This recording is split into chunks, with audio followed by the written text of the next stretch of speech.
Hello students, I am Yogesh sir from Sri Ambika School Rajkot and today we will continue our chapter number 1 in maths. Students हम 1.5 के अंदर पहुंचे थे।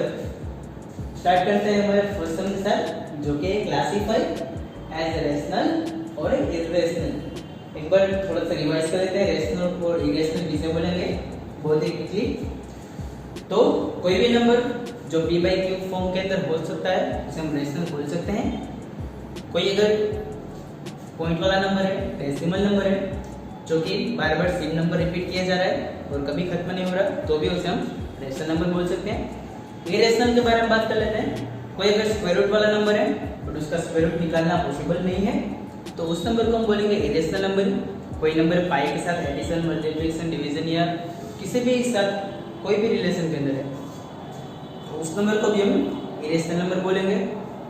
इन सब के अलावा अगर कोई नंबर डेसिमल पॉइंट वाला है और डेसिमल के बाद अलग अलग नंबर रिपीट हो रहे हैं और कभी खत्म नहीं हो रहा तो उस नंबर को भी हम एक तरह से इरेशनल नंबर बोल सकते हैं।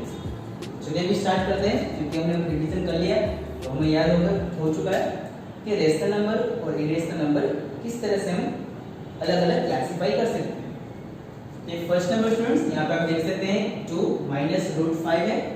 5 का स्क्वायर रूट निकालना पॉसिबल नहीं है इसलिए क्योंकि हम 5 का स्क्वायर रूट नहीं निकाल सकते इस वजह से हम इस नंबर को लिखेंगे ये नंबर इरेशनल नंबर है।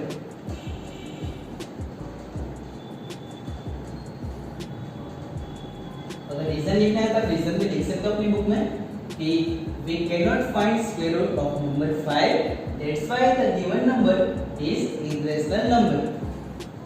बस सेकंड वाला इसे थोड़ा सोल्व करते हैं उसके बाद चेक करेंगे। ऐसा तो देखने में हमें दिखाई दे रहा है कि रूट 23 नहीं निकल सकता इसलिए वो इरेशनल है लेकिन पहले सोल्व करके चेक कर लेते हैं। तो 3 as it is plus root 23 as it is minus root 23 as it is. अगर अभी हम देखें तो हमें दिख रहा है कि ये प्लस रूट 23 है ये माइनस रूट 23 ये दोनों हो जाएंगे कैंसिल तो इसमें से सिर्फ बचेगा 3 और जो 3 नंबर है वो तो रेशनल नंबर है इसलिए इस वजह से जो गिवन नंबर है वो नंबर है और रेशनल नंबर है। चलिए उसके बाद नेक्स्ट इसको भी हमें आगे सोल्व करना पड़ेगा। डायरेक्ट नहीं बोल सकते कि 7 स्क्वायर रूट नहीं निकल सकते इस वजह से ये नंबर इरेशनल है बट सोल्व करते हैं। तो इसके अंदर न्यूमरेटर और डिनोमिनेटर दोनों में रूट 7 है दोनों का कैंसिल आउट कर लीजिए तो आंसर मिलेगा 2 डिवाइड बाय 7 और ये नंबर 2b और 7b दोनों डिवीजन में ये एक रेशनल नंबर है। इस नंबर को हम सिंपली बोल देंगे कि ये नंबर है रेशनल नंबर है।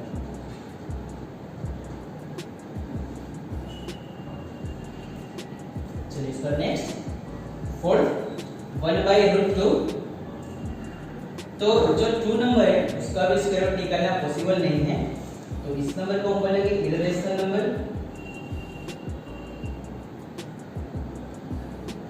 रीजन के अंदर आप देख सकते हो here we cannot find square root of number 2 that's why the given number is irrational number।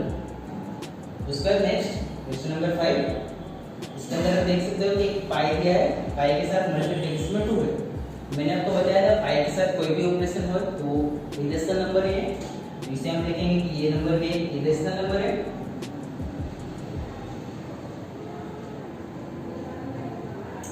Reason आप देख सकते हो कि here 2 is in multiplication with pi and pi is not rational number that's why the given number is irrational number।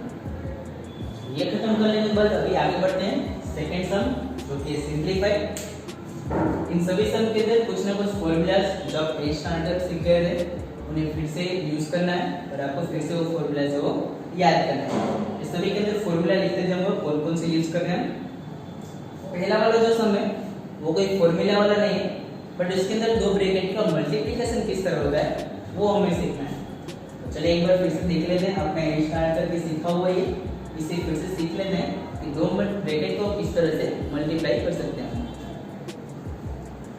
दो bracket का multiply करते वक्त सबसे पहले ब्रैकेट में से फर्स्ट टर्म होगा उसका मल्टीप्लाई होगा पूरे ब्रैकेट के साथ। उसके फर्स्ट ब्रैकेट में से जो सेकंड टर्म है उसका मल्टीप्लिकेशन होगा पूरे ब्रैकेट के साथ। once again I am repeating, पहले ब्रैकेट में से पहला टर्म है, पहले उसे पूरे ब्रैकेट के साथ मल्टीप्लाई करना है, फिर ये जो दूसरा टर्म है उसका मल्टीप्लाई पूरे ब्रैकेट के साथ करना है।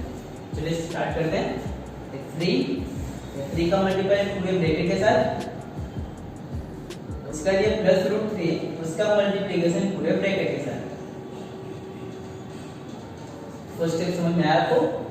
ये जो फर्स्ट 3 है इसका मल्टीप्लाई मैंने ब्रैकेट के साथ किया है, तो 3 इनटू ब्रैकेट, फिर प्लस रूट 3 इसका मल्टीप्लाई ब्रैकेट के साथ, सो प्लस रूट 3 और फिर ये ब्रैकेट। अभी ब्रैकेट के अंदर किस तरह से मल्टीप्लिकेशन होता है?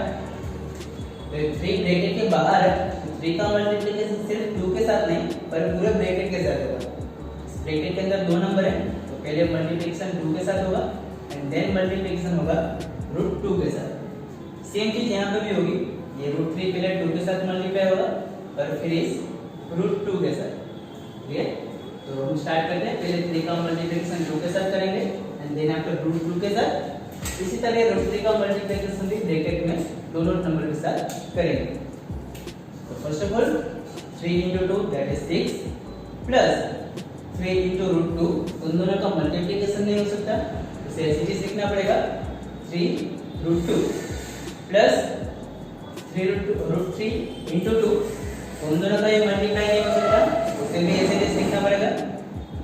प्लस रूट 3 into रूट 2, अभी इन दोनों का मल्टीप्लाई हो सकता है क्योंकि दोनों के दोनों नंबर है स्क्वायर रूट के अंदर है। सो 3 into 2 दैट इज 6 और स्क्वायर रूट जो है वो एज इट इज। तो जो हमारा फाइनल आंसर है वो इस तरह से आएगा 6 plus 3 root 2 plus 2 root 3 plus root 6। अगर इनमें से भी आगे कोई सिंपलीफिकेशन हो सकता है तो हमें करना है, बट यहाँ पे कोई सिंपलीफिकेशन पॉसिबल नहीं है। So this is our final answer. एक बार फिर से समझाएगा आपको। जब ये दो ब्रैकेट का मल्टीप्लाई करना है तो फर्स्ट ब्रैकेट में से फर्स्ट टर्म लीजिए, उसका मल्टीप्लाई ब्रैकेट के साथ, लेकिन उसके बाद सेकंड टर्म लीजिए और उसका मल्टीप्लाई पूरे ब्रैकेट के साथ। सो 3 का मल्टीप्लाई ब्रैकेट के साथ, यहाँ पे रूट 3 का मल्टीप्लाई ब्रैकेट के साथ। फिर ब्रैकेट के अंदर दोनों टर्म के साथ मल्टीप्लाई करना है और उसे करने के बाद आंसर आ जाएगा। और कोई सिंपलीफिकेशन बाकी तो वो हमें आगे कंटिन्यू करना है। चलो उसके बाद जो सेकंड क्वेश्चन है उसे सोल्व करने के लिए एक फॉर्मूला था जो आपने स्टैंडर्ड में स्टडी किया था, जो कि कुछ इस तरह था, a plus b into a minus b and that is a square minus b square।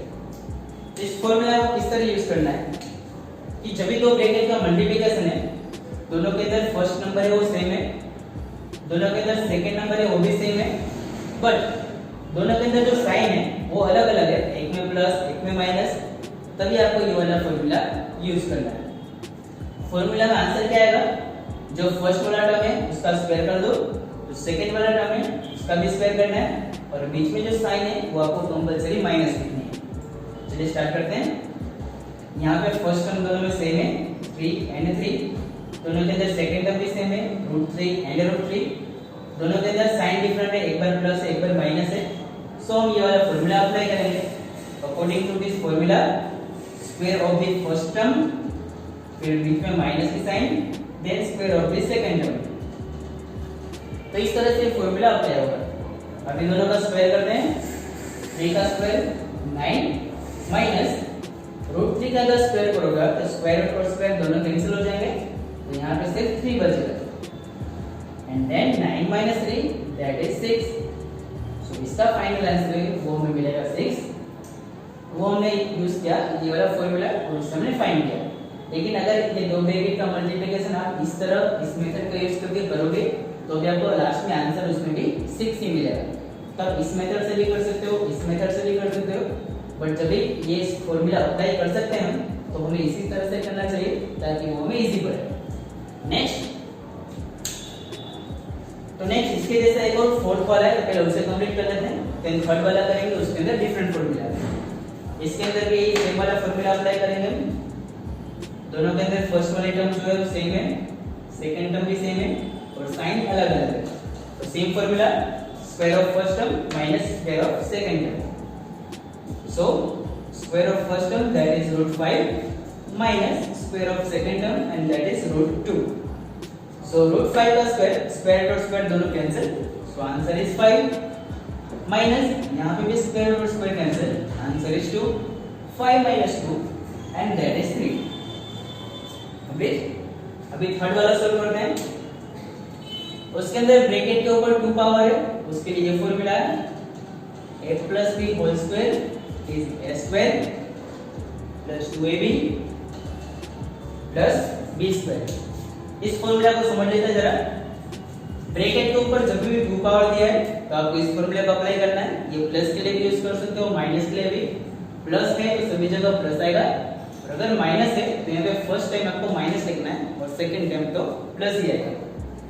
इसके अंदर जो फर्स्ट टर्म है पहले उसका स्क्वायर लिखना है, जो सेकंड टर्म है लास्ट में उसका स्क्वायर लिखना है, और मिडिल टर्म के अंदर 2 और दोनों टर्म का मल्टीप्लिकेशन। चलिए स्टार्ट करते हैं। यहाँ पे भी सेम सिचुएशन, ब्रैकेट के ऊपर 2 पावर, तो फॉर्मूला अप्लाई करेंगे। सबसे पहले फर्स्ट टर्म का स्क्वायर, यहाँ पे फर्स्ट टर्म है √5, तो √5 का square, then plus 2 as it is, multiplication of both term, तो √5 और √2 का मल्टीप्लिकेशन आएगा, and then plus b square, मतलब जो सेकंड टर्म है उसका स्क्वायर। सो प्लस यहाँ पे सेकंड टर्म है √2, सो √2 का स्क्वायर। एक बार फिर से बताया तो मैं फॉर्मूला किस तरह अप्लाई किया हमने, a square plus 2ab plus b square, मतलब पहले फर्स्ट टर्म का स्क्वायर, यहाँ पे फर्स्ट टर्म √5 है तो √5 का स्क्वायर कीजिए, देन 2ab, तो पहले आपको 2 लिखना है, then first term and second term, first term है √5 और सेकंड टर्म है √2 प्लस b स्क्वायर, मतलब प्लस सेकंड टर्म का स्क्वायर। यहाँ पे सेकंड टर्म है √2, इसलिए √2 का हमने स्क्वायर किया हुआ है। चलिए अभी आगे देखते हैं। √5 का स्क्वायर होगा 5, 2 as it is, √5 into √2 that will be √10 plus √2 square होगा 2। अभी इसमें कुछ सिंपलीफाई हो सकता है तो हमें करना है, otherwise this is final answer. तो यहाँ पे 5 और 2 का एडिशन कर सकते हैं, 5 plus 2 that is 7 and 2 root 10 as it is, so this is our final answer। Okay students, तो अभी आप इतना मन में से कॉपी कर लीजिए।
बाकी अब हम नेक्स्ट लेक्चर के अंदर सीखेंगे।